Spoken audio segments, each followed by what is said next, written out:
नमस्कार दोस्तों, मैं संतोष सिंह धालीवाल आप सभी का हमारे यूट्यूब चैनल धालीवाल चैनल्स में स्वागत है, अभिनंदन है, वेलकम है।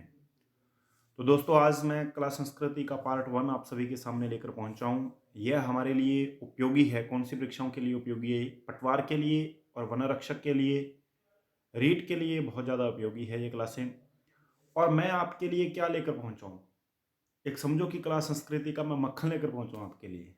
ठीक है ना? क्रीम क्रीम आपको दूंगा, आपको क्रीम दूँगा और इसको चखने वाले आप चाहिए, ठीक है ना? ये नहीं कि मैं आपको सोना देने वाला हूँ, उपहार देने वाला हूँ, इस कला संस्कृति।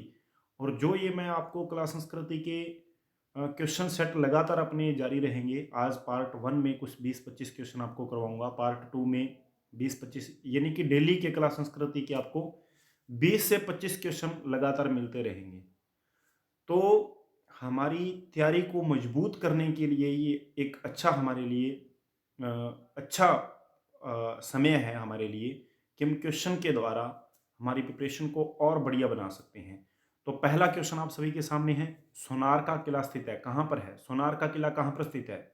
जैसलमेर में। ध्यान रखना, सोनार, सोने का शब्द इस पे उत्पन्न हो रहा है, सोना। और ध्यान रखना, जैसलमेर जो दुर्ग है वो खुद उसमें जो पत्थर लगे हुए हैं वो सोने की तरह चमकते हैं।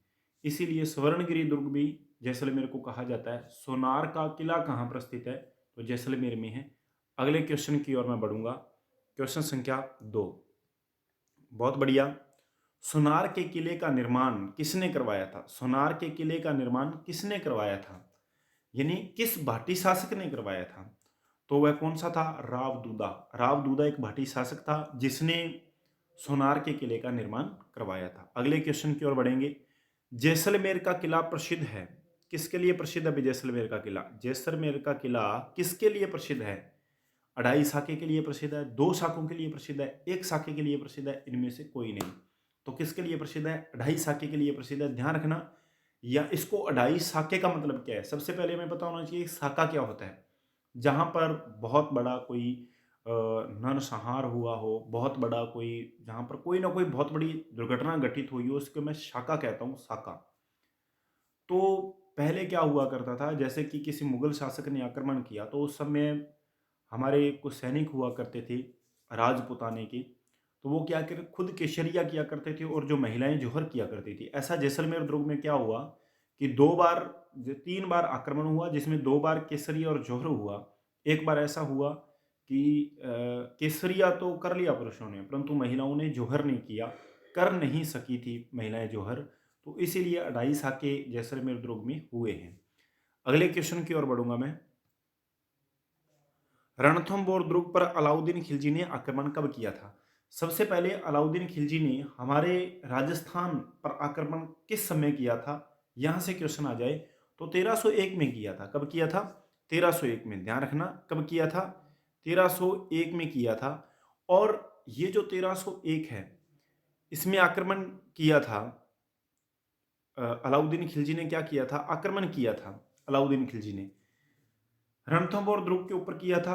पहली बार आक्रमण किस दुर्ग के ऊपर किया था? अलाउद्दीन खिलजी ने रणथंभौर दुर्ग के ऊपर किया था। और 1303, जो सह में आपको आंसर दिखाई दे रहा है, 1303 में जो आक्रमण किया था वो किया था चित्तौड़गढ़ दुर्ग में।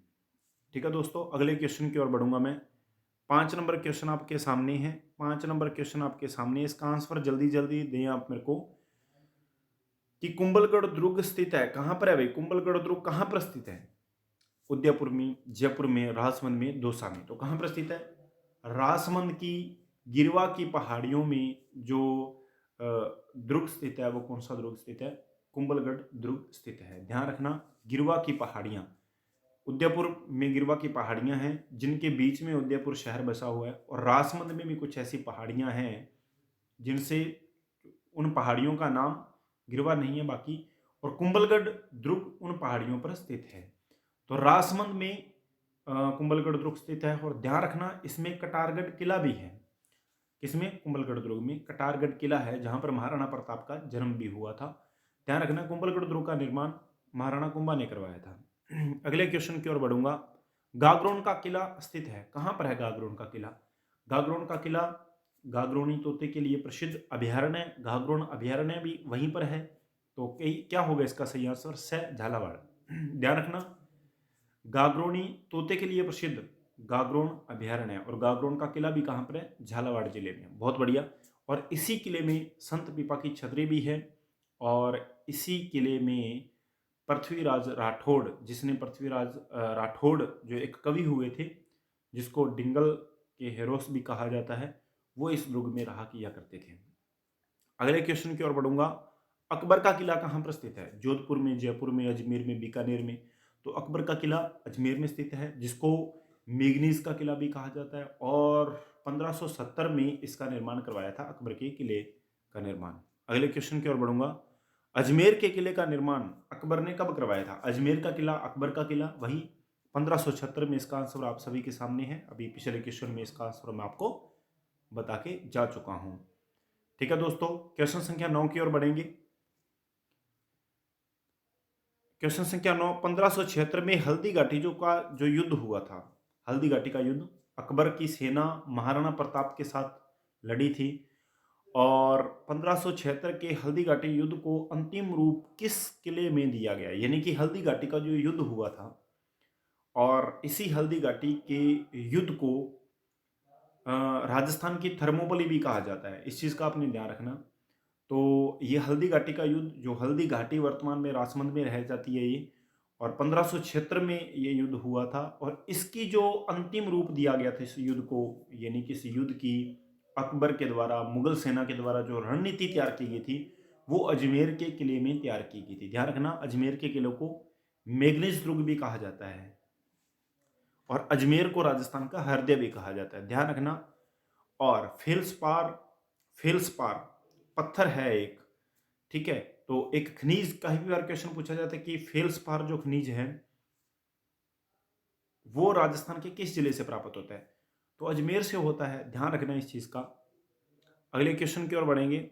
गढ़बिठली के नाम से कौन सा किला जाना जाता है? गढ़बिठली, तो ये तारागढ़ दुर्ग है जो अजमेर जिले में स्थित है, तारागढ़। इसका आंसर होगा बै। इसका आंसर क्या होगा? बै होगा।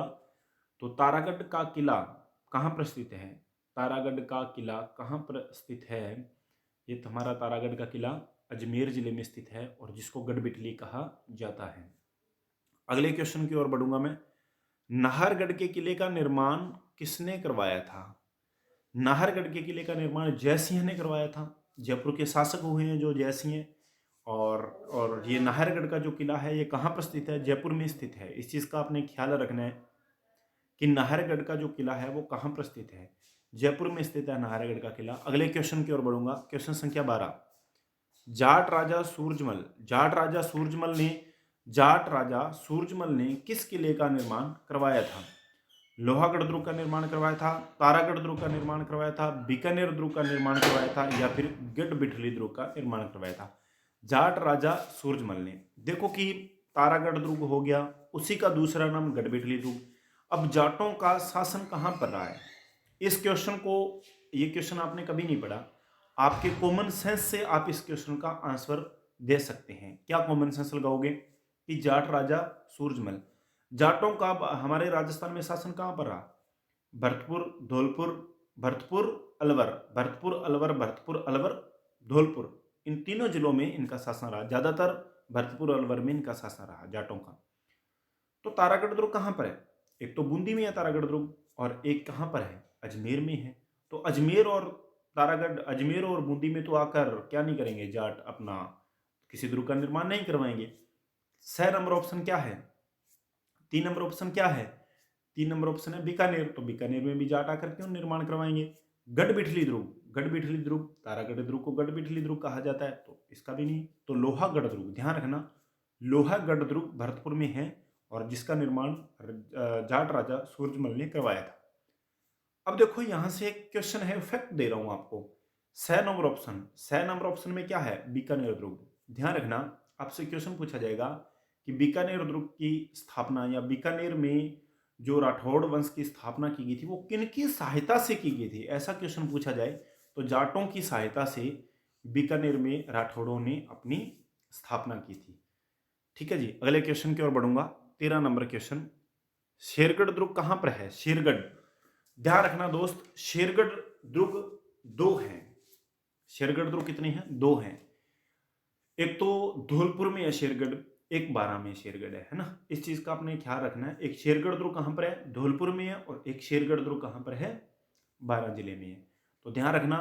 तो इसका सही आंसर क्या होगा? बारां होगा। ध्यान रखना, क्वेश्चन पूछा जाए पीछे हमारे काफी कंपटीशन क्वेश्चन में, कंपटीशन एग्जाम में ये क्वेश्चन पूछा जा चुका है कि चंबल नदी के किनारे पर कौन सा दुर्ग स्थित है।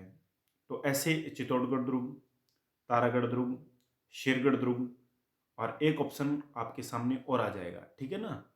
तो कौन सा दुर्ग स्थित है? तो शेरगढ़ दुर्ग कौन सा? धौलपुर वाला, चंबल नदी के किनारे पर स्थित है। ये शेरगढ़ दुर्ग चंबल नदी के ऊपर स्थित नहीं है, इस चीज का आपने ध्यान रखना है। ये शेरगढ़ दुर्ग कहां पर है? बारां में है। शेरगढ़ अभयारण्य कहां पर है? बारां जिले में। सांपों की शरणस्थली किस अभयारण्य को कहा जाता है? सांपों की, सर्प, उसकी शरणस्थली किस अभयारण्य को कहा जाता है? शेरगढ़ अभयारण्य को कहा जाता है। और शेरगढ़ अभयारण्य कहां पर है?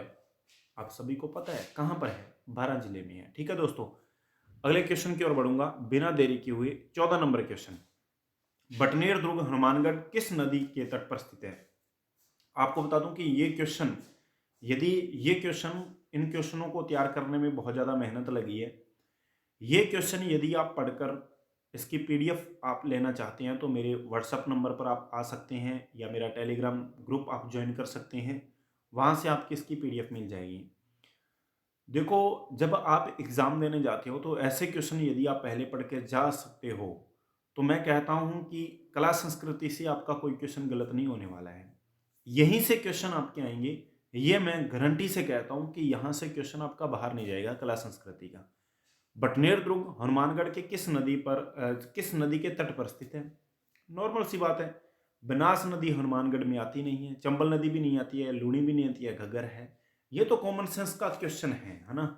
जिनका बेसिक भी तैयार नहीं है वो ऐसे क्वेश्चन को पढ़ने की आवश्यकता है। बाकी जो स्टूडेंट अच्छा, जिनको नॉलेज है राजस्थान जीके का, उनको ये पढ़ने की इतनी आवश्यकता नहीं है। अगले क्वेश्चन की ओर चलूंगा मैं। हाँ, वही क्वेश्चन दोबारा आ चुका है। अच्छा, इसका 15 नंबर क्वेश्चन देखिए आप। भाषा समूह के रूप में राजस्थानी नामकरण सर्वप्रथम किसने दिया था? भाषा समूह के आधार पर। ध्यान रखना, कुछ व्यक्ति हुए थे जिसने कि भाषा समूह के आधार पर, जैसे मारवाड़ी भाषा, मेवाड़ी भाषा, ढूंढाड़ी भाषा, ठीक है ना, शेखावटी, ठीक, या फिर बागड़ी, इन सभी भाषाओं के समूह को राजस्थानी भाषा दे दिया कि ये तो सारी की सारी भाषा क्या है? राजस्थानी। मारवाड़ी बोल रहे हैं, उनको भी कहा कि भाई ये राजस्थानी भाषा है। ढूंढाड़ी बोल रहे हैं, उनको भी बोला कि भाई ये तो राजस्थानी भाषा है। मेवाड़ी बोल रहे हैं, उनको भी बोला कि ये राजस्थानी भाषा है। यानी कि राजस्थान की तमाम भाषाओं को राजस्थानी भाषा कह दिया कि भाई ये तो राजस्थानी भाषा है। ठीक है, जैसे पंजाब में अलग अलग भाषाएं बोली जाती है, ठीक है ना। कुछ अलग तबके के लोगों में कुछ अलग तरीके की भाषा बोलते हैं, परंतु क्या है कि उस सभी भाषा के समूह को पंजाबी बोला जाता है। ऐसे की सारी भाषा के समूह को क्या, ये नाम दिया किसने था? जॉर्ज ग्रियर्सन ने। किसने दिया था? George Grierson. या इसके ऑप्शन हैं आरसी निगम, डॉक्टर मोतीलाल मनेरिया, श्री के एम मुंशी, या फिर जॉर्ज ग्रियर्सन। तो ये नाम किसने दिया था? जॉर्ज ग्रियर्सन ने दिया था। अगले क्वेश्चन की ओर, मुंडिया अक्षर के आविष्कारक कौन माने जाते हैं? मुंडिया, जो मुंडिया अक्षर है इसके आविष्कारक किसे माना जाता है? तो मुंडिया अक्षर के जो आविष्कारक हैं वो टोडरमल को माना जाता है। इस क्वेश्चन का भी आपने ध्यान रखना है। अगले क्वेश्चन की ओर बढ़ूंगा। राजस्थान के सबसे अधिक क्षेत्रफल में बोली जाने वाली भाषा कौन सी है? कि राजस्थान के सर्वाधिक क्षेत्रफल पर बोली जाने वाली भाषा मेवाड़ी, मालवी, हड़ौती या फिर मारवाड़ी। तो कौन सी है? मारवाड़ी है। इस चीज का ध्यान रखना। ये क्वेश्चन बहुत सारे विद्यार्थियों का गलत होता है, मेवाड़ी करके आते हैं, बहुत गलत आंसर है ये। मारवाड़ी इसका सही आंसर होना चाहिए, मारवाड़ी इसका सही आंसर है। ठीक है ना। राजस्थान के सबसे अधिक क्षेत्रफल में बोली जाने वाली भाषा कौन सी है? मारवाड़ी। अगले क्वेश्चन की ओर चलूंगा, 18 नंबर क्वेश्चन की ओर। आप हमारे टेलीग्राम ग्रुप और व्हाट्सएप ग्रुप को ज्वाइन कर सकते हैं यदि आपको पीडीएफ चाहिए। तो राजस्थान की शैली डिंगल का विकास किससे हुआ था? नागरा प्रांत से हुआ था, सोरसेनी से हुआ था, गुर्जर से, या फिर सौराष्ट्री से? गुर्जरी अपभ्रंश है ना, इससे किसका हुआ था? डिंगल भाषा का विकास हुआ था। इस चीज का आपने ध्यान रखना है। अगले क्वेश्चन की ओर चलूंगा मैं। किसने राजरूपक की भूमिका में डिंगल को राजस्थानी भाषा कहा? वह व्यक्ति कौन था? वह व्यक्ति कौन था जिसने राजरूपक की भूमिका में डिंगल को राजस्थानी भाषा कह दिया? कि जो डिंगल भाषा, जो मारवाड़ी क्षेत्र के अंदर जो भाषा बोली जाती है, आपको सीधा सा बात बताता हूं कि जो राजस्थान के पश्चिमी क्षेत्र में बोली जाने वाली भाषा को डिंगल कहा जाता है, पूर्वी भाषा में बोली जाने वाली भाषा को पिंगल कहा जाता है। तो कौन सा ऐसा व्यक्ति था जिसने डिंगल भाषा को राजस्थानी भाषा कह दिया? तो पंडित रामकरण असोपा जी थे, जिन्होंने डिंगल को राजस्थानी भाषा राजरूपक में भूमिका में कहा। अगला क्वेश्चन है, अगला क्वेश्चन है देखिए, किस राजपूत शासक ने नेहतरंग की रचना की? बहुत बढ़िया क्वेश्चन है। किस राजपूत शासक ने नेहतरंग की रचना की? तो इसका सही आंसर होगा राव बुद्ध सिंह। इसका सही आंसर होगा। तो दोस्तों आज के 20 क्वेश्चन